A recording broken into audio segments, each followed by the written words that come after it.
Welcome to Dealing Hope. My name is Eddie Tupai and I am the lead pastor for the Adventist Church across the New Zealand Pacific. For this episode of Dealing Hope, I am very pleased to bring to you an inspiring conversation I had with Dr. Tracie Mafile'o, who is the Associate Professor, Associate Dean Pacific for Massey University in New Zealand. Had a very interesting conversation with Tracie that I know you'll be blessed by. And she comes to you not only from the academic world, but also as a mother, a wife, and also together with her husband, Taupo, for many years, very much engaged in ministry through the local church and particularly with young people. So I hope you enjoy this conversation with Dr. Tracie Mafile'o. Tracie, welcome to Dealing Hope. So good to have this opportunity to catch up with you. I have known you for a long time, but realize that there's a lot I don't know about you, but maybe just a short little introduction to who you are would be fantastic. Okay, thank you, Pastor Eddie, for this opportunity to be part of this. A little bit about myself. Well, I live here in Palmerston North. I'm married to Taupo, and we have two little boys. I believe you heard some of their antics this afternoon in the church hall. I enjoyed watching them this afternoon, being boys. Yeah, they're boys. So, we live here in Palmerston North. In fact, I pretty much grew up here in Palmerston North, grew up in the church, going to the primary school, the church here, and LAC for some of my high school years. I work at Massey University. I'm an associate professor now in social work and also associate dean Pacific in the College of Health. But I grew up in our church. We've lived and worked in different places, worked in Gisborne. We're on the Gold Coast and Kingscliff for 1 year. Worked in Papua New Guinea at our church university there, Pacific Adventist University, for 7.5 years. And we've been back in Palmy for about 6 years now. Already? Yeah, so that's a little bit about us. Is that what you're thinking? And that's what I've known of you is that involvement in church, and then also your academic life and what you've been doing in the university here in Palmerston North, but then also the time that you spent in PAU. One of the memories I've also had of you is your involvement in church leadership at the governance levels. And if I'm correct, you may have been one of the young people that served on the South Pacific Division Executive Committee a few years back. You've served on our union executive committee, and there have been other roles that you've been asked to serve on, and I'd like to talk about that as well. But let me just track back a little to where I've seen both you and Taupo so involved with youth work here in Palmerston North and the beginnings of Mosaic Church. And when you look back to that time and what you're seeing now, what have been some of your reflections in terms of where the ministry to young people is at and what may be needed as opposed to what you were doing back then? It was great this afternoon to sit in the church hall and think about those times when you were involved in ministry there and what you're seeing now. Yeah, that's taking us back a while, Pastor Eddie, to the early 1990s.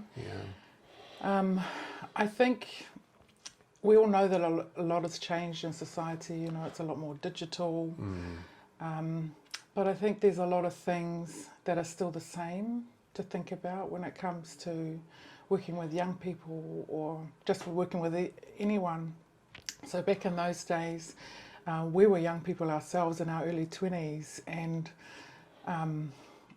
never really planned to say that we're going to be youth leaders or do whatever. It was just kind of the different, I guess, the doors that God opened up and the different things He placed on your heart, and you just went for it. Yes. And it's great being in your 20s because you've Yeah. got so much energy. It's so different when you've got kids or when you're in other decades of life. You can stay up late. Yeah, yeah, and we did. You just went. You just had that. You just went for it, and the courage to just try different things. But one of the things that is the same is the importance of relationships and making connections with people. Yes. Like, we didn't have all the technology then, but I remember, Tapu, especially in those early 1990s, he would just go around in his car and just visit people, and that's how the youth ministry grew then. It was just getting to know people and making connections with them, and so then, inviting them to be a part of the things that we're doing, and and that's how that grew. And I think that's even important now, even though I'm not involved directly in youth ministry now. I think that's just something about the way God created us and Yes. the needs that all people have. And I think some of the issues that people face now, it's not that having that sense of connection and belonging and really deep relationships that we all crave for and need. So I think that's something that's still relevant today. And that's an interesting connection, even with us being in this COVID environment, where going back to church has ended up being very much about relationships. Sermon is great, but you can get a great sermon on the internet so easily today, but fellowship and connection and relationships, not so easy. And coming back to that and seeing that, as you're saying, is true also for youth work, is so important.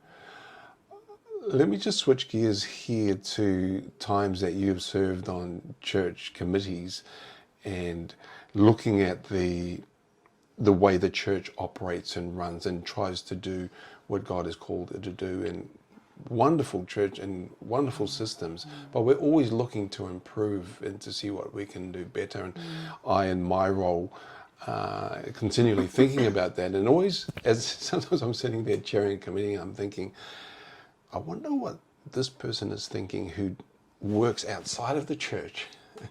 Is thinking even about how this meeting is being run or the way we're going through these processes. And I'd love to hear some of the thoughts you have as, even if to me as a president of the church, some thoughts that, you would say, hey, have you thought of this? Yeah, so I guess, growing up, even though I grew up, in the church, went to Pathfinders and all of that, I didn't really have much of an appreciation. I'm not from a family of kind of pastors and, all of that long history within the Adventist church, over generations. So as a young person, I had no conceptualization really about what that broader church looked like and all those kind of governance things and how that all worked. And so we just kind of, where we were, we served as youth leaders and within our local church. And I think it was in the mid-90s when I got a call to say, look, the SPD has agreed that we're going to have a youth representative on the SPD Executive Committee. The South Pacific Division. The South Pacific Division. Yeah, and I just finished my university, I finished my social work degree, and I was in my first year working as a social worker up in Gisborne. Wow. And this is for the whole South Pacific. Yeah, and so I got this call, And I went, okay, and I had no idea what it was all about. So I went with it. And I remember going to my first meeting and, what are we, sometimes I think people would go and it's like, what is this? For one, I was a young woman. I identify as being both Pacific, Tongan and Pākehā. It was a very foreign, I'm used to like local church, the local youth leadership, group stuff. That was my world. And being in that South Pacific Division Executive Committee in Sydney, Fox Valley Road, felt so distant, felt so foreign to me.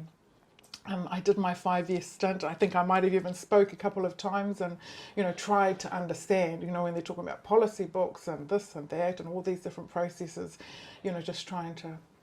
But it's quite interesting how God works, and I didn't realise that was going to be such an important learning ground for me to. Really was an access point, I think, in terms of being able to then later come and work for the church when I worked at PAU, at the Pacific Adventist University. And I later found out that probably if I hadn't had that experience, because I didn't come as a church employee, it would have been probably quite hard for me to be employed as a staff member over there within the church. Okay, so yes, I think some of those things can be quite foreign. And I think there's some great things about the way we do governance in church with the nominating and the selection. We're really conscious about representation and people's voices, as well as how we can be led by the Holy Spirit. And there's always that kind of that tension, or those two things that are at play, I think, in church decision making. But one of the things I think would be great is how, as a church, in our processes and decision making, we can enrich in participation and contribution from the board and membership. Okay. By drawing on a different range of processes. Okay. So yes, there's the selecting and nominating and people having votes, but that's that's one level, that's one way of participating. I think there's different processes about just setting up dialogue, having the conversation in a more organic way, using story, and then seeing what kind of emerges out of those diverse perspectives. The way I see our church is that we're increasingly diverse in perspectives. Absolutely. Different cultural worldviews informing how we interpret our faith and our walk with God. So I think that's a challenge for us as a church. How do we meaningfully engage those diverse voices, and not just in a surface way? Yes. We can say we're an increasingly multicultural church, but just having people that come from different backgrounds within a membership role, or even sitting in the same churches, doesn't make our church truly multicultural. We have to think about the assumptions about how we do things, and are there options in different ways that we can be together as a faith community. Different ways that we can let God into the way we do things, the way that we relate to each other, our processes in a richer, deeper way. I appreciate that challenge, because say if I look at a typical agenda for an executive committee, there are some just established agenda items, and say like with the South Pacific Division Executive Committee, they'll meet probably in person once a year, and for a union executive twice a year, and it could easily be swamped up in policy items, whereas how do we invite voices so that we can hear and be informed by insights that are quite different from what we are typically turning to or thinking about or listening to. And yet there may be a whole range of voices that are now present in the church that we're not even acknowledging, let alone listening to. So how do those dialogues take place and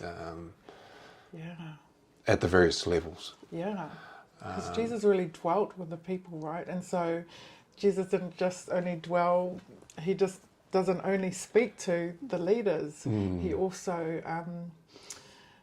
influences and speaks to us in life, through the diversity of the church, of ages, of different experiences. And so even though someone might not have a formal title or credential, that formal responsibility, God is working in them.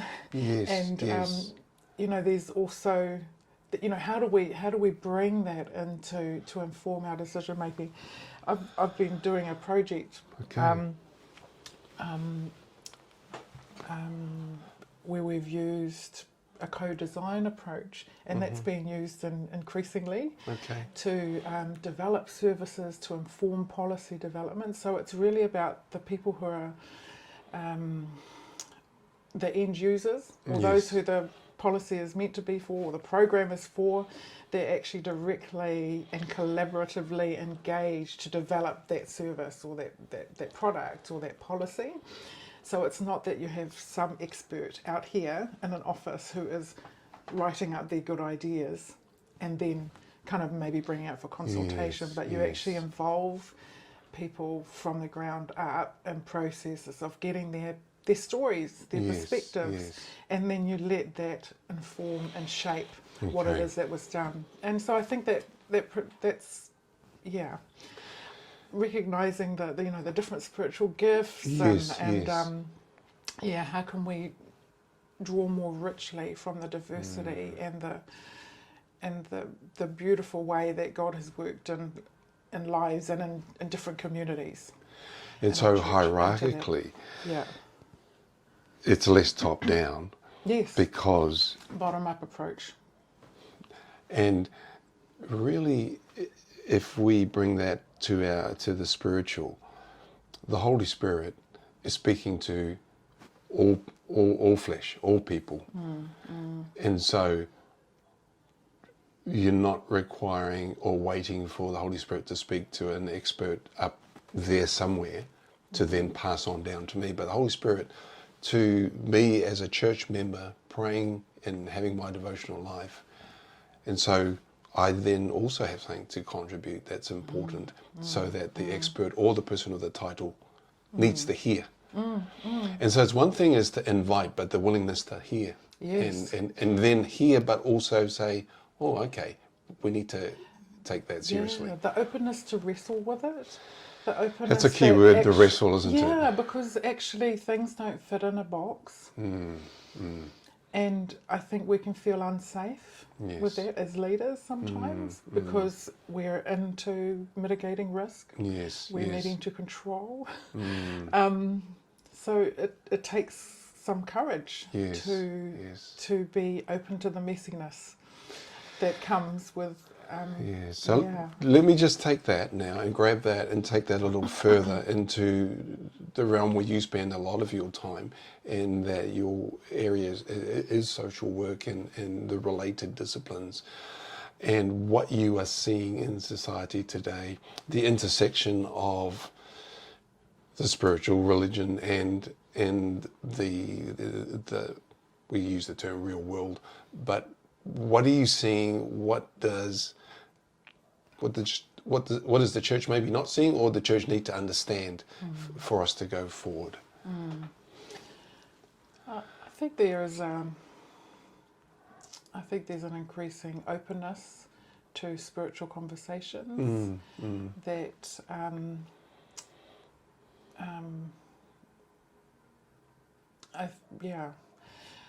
to the spiritual world.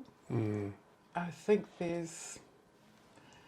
as Christians we have to realise that a lot of people have got barriers up when it comes to, you mentioned church, when you mention Christianity, they'll already come with a kind of a blockage or a barrier there. Whereas I think in decades past that would be seen more generally kind of accepted as, that's us, that's the way we do things, that's the mainstream, that's accepted. So while there's an increasing openness to spiritual things, there's probably at the other end a closing down, or I think, Christianity has to be able to account and has to be able to know how we engage with people who have a critical analysis of history and society, and can see the parts where the church has not, been a positive force in society in aspects, because we're human and all of that. So yeah, I think that's a challenge Yes. for us, but yeah, we have to. I think people, yeah.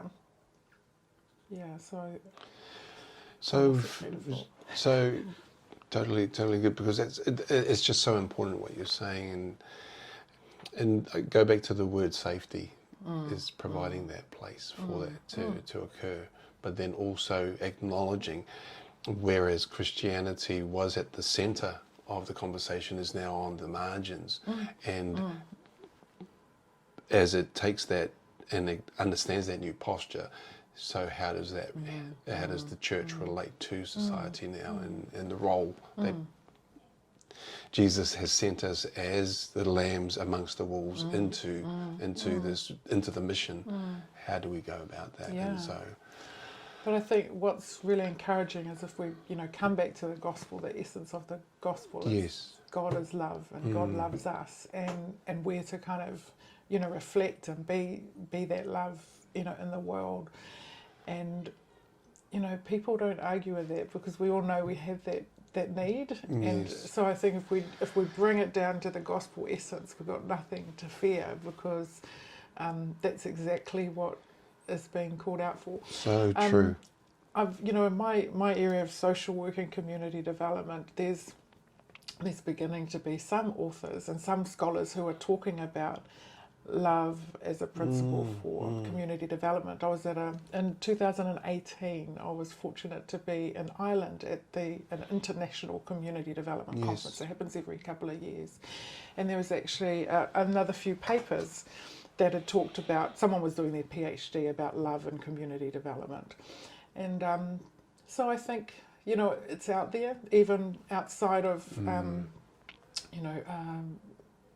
outside of the church, outside of Christianity. There's a recognition that, all we need is love, basically, but God's love. And so I think there's ways that we can do that. And what we were talking earlier about,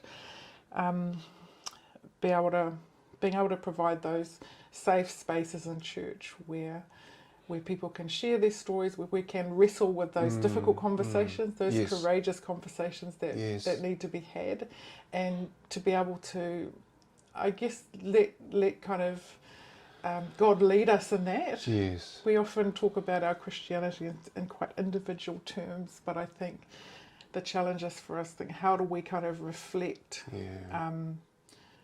that in our collectiveness, in our community, how we are as a community. I think those things speak volumes. It really does give hope and encouragement where you hear that some of this Christian ethic of love, hope, faith, there is that sense of the need for it, and the willingness even to lead from those places, even though maybe from different understandings. But that really is powerfully encouraging. But let me, before we finish off here, I do want to just capture some of what you said around community, the collectiveness, the diversity, and there was the predominant place that Christianity had in society that is now shifted. But then also the diversity of different peoples coming into the conversation and taking on roles of power and authority. And so those shifts in society around race and gender, just some thoughts on that, because I think that I wouldn't want to finish this conversation without hearing from you on such important areas that are very topical right now.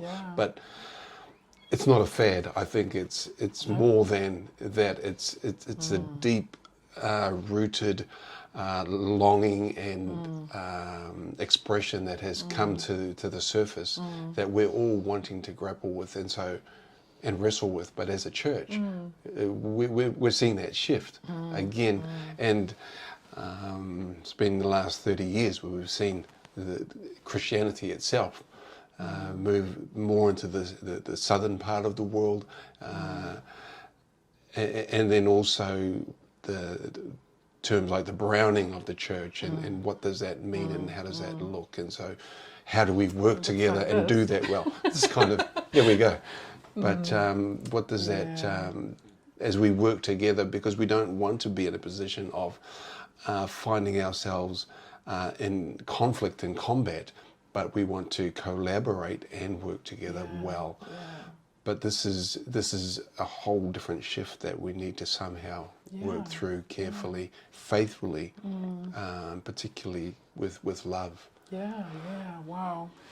There's a lot there. There is, and probably, What can we say? it's unfair to ask for a short answer, but just unpack it as far as where you're thinking. I really feel that God is calling us as a church to a new place in this regard. We know that there's God's truth, the gospel truth and what's in the Bible, but we know that there's revealed truth, and so God reveals things about ourselves individually as a church, and then we've got to come to God and ask for forgiveness and ask to grow, to take us to a different place that is closer to His will for us. And so I think as a church we also need to be open to that in regard to issues of race. And there's some real practical things. So when I was working at Pacific Adventist University, I had, we had a school of theology there, and I was able to have conversations with those who are in the area of missiology and kind of and look at some of that, thinking, and realise that they use this word contextualisation, which is about when typically missionaries from one culture and place would go to another culture and place where the gospel was not known, and they're contextualising the gospel in these processes of seeing what's in that culture that is already there of God, and kind of using that and kind of weighing it against the Bible principles in this process of contextualising the gospel. I think we've kind of ring-fenced that kind of thinking approach to people who go from white settler societies and go into developing countries, or however you want to term it. But I think we need to think about that even in terms of like here in New Zealand and other places. So what we have. I remember reading a book by Hybert. He's a missiologist, and he talks about how the gospel is the gospel, but it's always expressed through our human culture. Yes. But what's happened in the history of Christianity is that we've tended to assume Western culture. Yes. A lens of the gospel, and then said that part is the gospel. So we've kind of got some things tied up, and we haven't questioned ourselves about some of those assumptions that might not actually be the gospel, but they are a human expression, through a cultural lens. So I think we need to have conversations about that. And I wonder whether that is part of some of, even going back to what we said earlier about the kinds of conversations we're having at the different levels of the church that allow for the conversations to differentiate between, so what are these assumptions, how have they been expressed, where are they placed, so that we can be clear about what we are talking about as this is core and this is optional. Or this is foundational, and this is the packaging that it came in, but not necessarily, One of the really practical things that I would love to see for Aotearoa New Zealand, for here in New Zealand, because a lot of our ministers will get trained at Avondale, or they might not have kind of grown up here to know about Te Tiriti o Waitangi, about our Indigenous cultures here in New Zealand. And so I would love that to be part of, and maybe it already is. I might be speaking out to like a required kind of training or orientation package that informs. Yeah, it isn't. That kind of engages our ministers and our teachers in those to start to think about what the relevance of this is. And there's some great resources and great people from the Christian community who can help develop or speak into some of those spaces about culture and faith in the Aotearoa New Zealand context. So that's just That's a great challenge because it is something that has been talked about. There have been some attempts that have been ad hoc, but I think just raising it again today is reminds us and challenges us to follow through and making that intentional because you're coming with assumptions, and then you're also facing some filters that you need to understand to work through in order to get the gospel to a place where... And it could be as simple as just checking that pronunciation of te reo words is done. Those things can speak volumes. Thank you, Tracie. Thank you for your time today, and thank you for what you've shared. Thank you for dealing some hope with me. And thank you to Pastor Jesse. Yes. So we just kind of gate crashed his office here. So yes. Good one, Jesse. Thank you, Trace. Jesse. And thank you, Tracie. Yeah. Thank you, Pastor Eddie. That's all right. Thank you. Yeah. We'll have to ask him to come in and turn it off and all that. With this rainbow keyboard. His rainbow keyboard. Hey, thank you. Yeah, thank you. That actually was, I hope you're okay with that. I know I didn't warn you about going down some of those tracks. That's but all right, yeah. I knew there would be tracks that you'd have important thoughts on, but some of it felt quite emotional too. Yeah, and that's so good. Oh, that's good. I think what works is, it's good. Thank you, because I feel that you understand what I'm saying, even if I don't articulate it well. So then you're able to, you get it. I think we're on the same page. We're very much so. Yeah. And it also helps me because I'm in those conversations all the time where I'm trying to work through the whiteness and those filters and assumptions.